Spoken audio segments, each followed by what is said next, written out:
Ibintu bikomeje kuba bibi mu burasirazuba bwa Kongo. FARDC ntishaka guhagarika intambara, M23 nayo ntikozwe ibyo kuva mu bice yafashe ngo itange agahenge. Ubu harakoreshwa intwaro zikomeye kandi zifite ububasha bwo kwangiza byinshi mu gihe gito, tutibagiwe no guhitana inzirakarengane zitagira ingano no gutuma benshi bava mu byabo. Uko ibintu bimeze ubu, birasa naho umuti uri gushakirwa mu ntambara kurusha izindi nzira zose ziganisha ku mahoro. Nyirabayazana n'u Rwanda rukigikiye inyeshyamba za M23 nk'uko leta ya Kongo ibirushinja. Gusa narwo rukitarutsa ibyo birego, rukavuga ko Kongo ikwiye gukemura ibibazo byayo biyugarije ihereye imbere iwayo. None hagati y'u Rwanda na Repubulika ya Demokarasi ya Kongo ninde wigiza nkana ko ibintu bikomeje kuba bibi? Biragoye kuba nge nawe twabona igisubizo nyakuri cy'iki kibazo. Ariko si twe twenyine, kuko na bamwe mu banyabubasha birasa naho cyamaze kubarenga. Aba barashakira umuti mu kugenderera ibi bihugu byamaze gutangaza ku mugaragaro ko bishyamiranye, kandi ku isaha ku yindi bishobora kumvana imitsi binyuze mu ntambara izaba umwanzuro wa nyuma mu kurangiza iki kibazo, nk'uko Perezida Tshisekedi wa Kongo aherutse kubyivugira. Ni ingendo zitaragira icyo zihindura kugeza ubu, gusa ibyangirika n'abapfa byo bikomeza kwiyongera. Dore nk'ubu uwahoze ari perezida wa Kenya Uhuru Kenyatta wagenwe nk'umuhuza mu makimbirane mu burasirazuba bwa Repubulika ya Demokarasi ya Kongo yarategerejwe Kinshasa kuri iki cyumweru, nk'uko umwe mu bakorana nawe bya hafi yabibwiye igitangazamakuru mpuzamahanga BBC. Hagati aho imirwano yubuye mu cyumweru gishize hagati y'ingabo za leta n'umutwe wa M23 irakomeje kandi yumvikanye no kuri iki cyumweru mu gitondo. Amakuru atandukanye aremeza ko impande zombi kuri iki cyumweru zarwaniye ku rugabano rwa teritwari ya Rucuru n'iya Nyiragongo mu ntera ya kilometero 30 uvuye i Goma. Iyi mirwano iratuma abaturage benshi bava mu byabo, mu gihe umutwe wa M23 uvuga ko abasivile barimo kwicwa mu bitero by'ingabo za leta. Ingabo za leta ntacyo ziravuga kuri ibi birego bya M23. Ibinyamakuru byo muri Repubulika ya Demokarasi ya Kongo bivuga ko Uhuru Kenyatta aza kuganira na Perezida Felix Tshisekedi Chilombo hamwe n'abahagarariye societe civile bo mu ntara ya Ituri, Kivu y'Epfo n'iya Ruguru. Iyi mirwano yongeye gukara nyuma y'uko abategetsi b'akarere bateraniye mu Misiri bakagena ku itariki ya 16 z'uku kwezi Nairobi hazatangira ibiganiro bishya byo gushaka amahoro kuri aya makimbirane. Uhuru Kenyatta ari Kinshasa mu rwego rwo gutegura ibi biganiro, nk'uko umwe mu bakorana nawe bya hafi utifuje gutangaza amazina ye yabibwiye igitangazamakuru mpuzamahanga BBC. Andi makuru aravuga ko ashobora gukomereza i Kigali kubonana na Paul Kagame w'u Rwanda, nawe bakagirana ibiganiro kuri iki kibazo ndetse no gutegura ibi biganiro nyirizina. Ntibiramenyekana niba umutwe wa M23 uzatumirwa muri ibyo biganiro byo mu cyumweru gitaha. Leta ya Kinshasa iheruka gutangaza ibisabwa ngo ibe yaganira na M23. Undi muhuza Perezida Joao Lorenzo wa Angola kuwa gatanu no kuwa gatandatu yari i Kigali n'i Kinshasa, aho yabonanye n'abategetsi b'impande zombi. Ibiro ntaramakuru Angop bya Angola bivuga ko Perezida Lorenzo yagejeje kuri bagenzi be b'u Rwanda na Repubulika ya Demokarasi ya Kongo uburyo bushya bwo kubahiriza amasezerano ya Rwanda. Lorenzo ukuri International Conference of the Great Lakes Region yagiye agerageza kumvikanisha impande zombi, mu gihe Kinshasa ishinja Kigali gufasha M23 byo Kigali hakana yivuye inyuma. Angop isubiramo Minisitiri Tete Antonio w'ububanyi n'amahanga wa Angola avuga ko kumera nabi kw'ibintu ku rubuga rw'imirwano byatumye umuhuza asaba guhindura uburyo bwo gukemura amakimbirane bwari bwatanzwe mu masezerano ya mbere ya Rwanda yo kuwa gatandatu hagamijwe ko yihutishwa. Tete yavuze ko kuwa gatatu Goma yerekanye umujenerali wa Angola uzakurira itsinda ry'ubugenzuzi buhuriweho ku mipaka y'ibi bihugu. Lieutenant General Nason Jao azayobora itsinda ryo guperereza ku birego by'impande zombi kugira ngo hashakishwe neza ibisubizo bikwiriye, nk'uko Angop bivuga. Undi muhuza ni Perezida wa Guinea Bissau, nyuma yo kuganira na Tshisekedi yanakiriwe na Perezida Paul Kagame w'u Rwanda. Perezida Paul Kagame yakiriye mugenzi we wa Guinea Bissau Perezida Sisoko Embalo nyuma y'amasaha make, anakiriwe na Perezida Felix Tshisekedi Chilombo wa Repubulika ya Demokarasi ya Kongo. Nk'uko dukesha amakuru, ibiro by'umukuru w'igihugu cy'u Rwanda mu butumwa bwatambutse kuri Twitter kuri iki cyumweru tariki ya 13 Gushyingo 2022, Perezida Kagame Paul yakiriye Sisoko Embalo. Ibiro by'umukuru w'u Rwanda bivuga ko abakuru b'ibihugu byombi baganiriye ku mubano w'ibihugu bayoboye ndetse no ku mutekano mu karere urimo ibibazo bishingiye kubiri muri Repubulika na Demokarasi ya Kongo. Sisoko Embalo wakiriwe na Perezida Paul Kagame kuri iki cyumweru yaje i Kigali nyuma y'amasaha make ari Kinshasa muri Repubulika na Demokarasi ya Kongo, aho yanaganiriye na Felix Tshisekedi Chilombo ku ngingo zirimo ibibazo by'umutekano muke uri muri Kongo Kinshasa. Bamwe mu basesenguzi bahise bakeka ko Sisoko Embalo yaba nawe ashaka kugira uruhare mu guhuza u Rwanda na Repubulika ya Demokarasi ya Kongo, ibihugu bimaze iminsi bifitanye ibibazo bishingiye ku birego bishinjanye.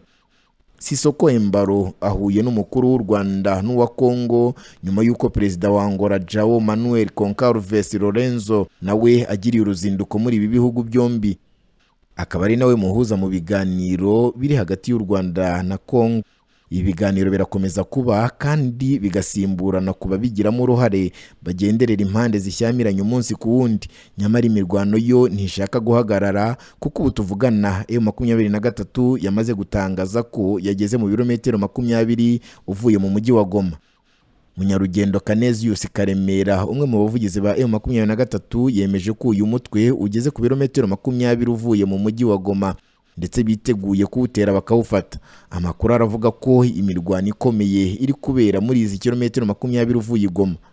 Amakuru avuga ko bamwe mu baturage bari bari Goma batangiye guhungira mu bice bitandukanye birimo n'u Rwanda, aho bamwe mu mafoto yagaragaye ku mbuga nkoranyambaga abaturage bavuga ko bakiriwe neza na leta y'u Rwanda aho bahungiye mu karere ka Rubavu. Imirwano yabaye kuri uyu wa gatandatu kuva mu gitondo yasize inyeshyamba za M23 zigaruriye ibice bitandukanye byo mu marembo y'umujyi wa Goma ndetse n'umupaka muto wa Kabuhanga uhuza u Rwanda n'igihugu cya Repubulika ya Demokarasi ya Kongo, ubu ukaba ugenzurwa n'izi nyeshyamba nyine.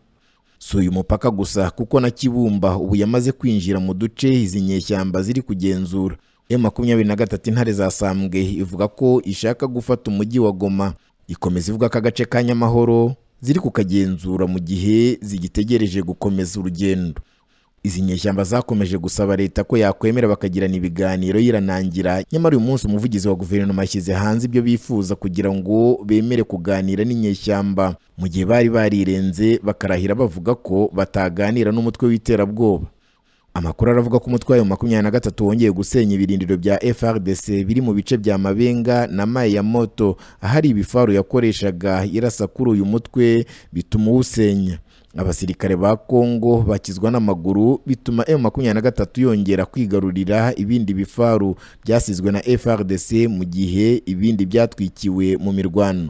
Amakuru dukesha Goma 24 News yashyizwe hanze kuri iki cyumweru tariki ya 13 Ugushyingo 2022 avuga ko abarwanyi ba M23 bamaze gusenya ibirindiro bya gisirikare bya FARDC biri hagati ya Mabenga na Mai ya Moto ku nzira ya Rwindi. Iki kinyamakuru kivuga ko M23 ikomeje gusenya ibirindiro bya FARDC yari yashinze higamije guhashya uyu mutwe, ku buryo kugeza ubu ibirindiro 5 bimaze gusenywa uvuye Bunagana. FARDC ikomeje kurwana na M23 yisunze imitwe irimo wa FDLR wasize ukoza amarorerwa mu Rwanda muri jenoside yakorewe abatutsi, baherutse kubura imirwano ngo igamije kwisubiza umujyi wa Bunagana. Birasa naho M23 yatangiye kwigamba intsinzi no gukururira Repubulika ya Demokarasi ya Kongo kwemera ku gato ibiganiro bigomba kubahuza kugira ngo babane mu mahoro. Icyakora ku rundi ruhande, Kongo yari inyotewe no gukoresha imbaraga zose ngo yashyuye uyu mutwe aho kuganira nawo. Zimwe muri zo nababwira ni nk'indege ya Sukhoi 25. Indege zo mu bwoko bwa Sukhoi 25 ni zimwe mu ndege z'intambara zikoreshwa cyane n'Uburusiya mu ntambara nyinshi burwana. Izi ndege nizo FARDC herutse kuzana mu mujyi wa Goma zitegura guhangana n'ibitero by'umutwe wa M23. Umwihariko w'izi ndege zirimo ntiyayobejwe n'umupilote ikagwa ku kibuga cy'indege cya Gisenyi mu karere ka Rubavu, bigafatwa na leta y'u Rwanda nk'igikorwa cy'ubushotoranyi buganisha ku ntambara, nuko guverinoma ya Repubulika ya Kongo yahawe izi ndege zamaze gukoreshwa. ntabwo bizwi neza nimba iyi ndege yayobejwe ikagwa ku kibuga cya Rubavu ari u Rwanda rwaruyitegetse kuhagwa maze nyuma bikaza kurangira yirekuye. Gusa andi makuru avuga ko ahubwo izi ndege kubera ubushobozi n'ubushongore n'ubukaka zifite ngo yaba yaraguye mu buryo bwo gutata no kureba imbaraga igihugu cy'u Rwanda gifite. Gusa amakuru y'igisirikare yose aba ari ibanga kuko haba ku ruhande rw'u Rwanda bavuga ko iyi ndege ari bo bayitegetse kugwa ndetse bakayiha uburenganzira kongera gusubira iwabo, ariko ayandi makuru akavuga ko ubushobozi bw'iyi ndege ya Sukhoi 25 radari z'igihugu cy'u Rwanda zitabasha kuyibona. Byose ni amakuru aba agamije kugaragaza uruhande imbaraga rufite ndetse n'uburyo haramutse habaye intambara ishyamiranyije ibihugu byombi habaho guhangana gukomeye ndetse buri gihugu kigikomanga ku gatuza ko aricyo gifite imbaraga zatsinsura ikindi gihugu.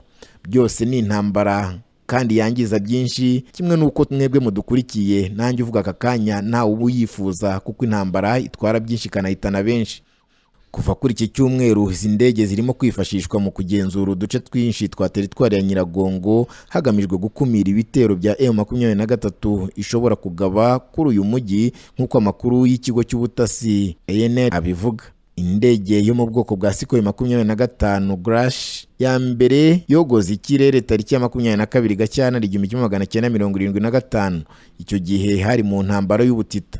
Nyuma yo gufata imyaka 6 bayikorera isuzuma, Leta Zunze Ubumwe z'Abasoviyete zayemeje nk'indege y'intambara kwa 19 Nyakanga 1981. Kuva ubwo itangira gukwira ku isoko mpuzamahanga cyane mu bihugu by'inshuti z'Abasoviyete. Sukhoi 25 bivugwa ko yagize uruhare mu gushyira iherezo ku ntambara ya Vietnam kuko izo URSS yahaye iki gihugu zagifashije kujegeza Abanyamerika bari bamaze imyaka myinshi bahanganye ku rugamba. Kugeza ubu ngubu ari igihugu cy'u Rwanda kiravuga ko gifite imbaraga zo guhangana na Repubulika ya Demokarasi ya Kongo, ariko Kongo nayo inyotewe cyane no gutera u Rwanda ikavuga ko izakoresha uko ishoboye ikarangiza ikibazo ibinyuze mu gutera u Rwanda, cyane ko babifitiye ububasha bagendeye ku ntwaro ndetse n'imbaraga zo mu kirere nk'izi ndege nyine bagaragaje, bakavuga ko bashobora gutera u Rwanda bakaruhashya ndetse bakarutsinda kugira ngo rubahe amahoro yo kuva muri M23 ari nayo bavuga ko ibazengereje kuri ubu ngubu.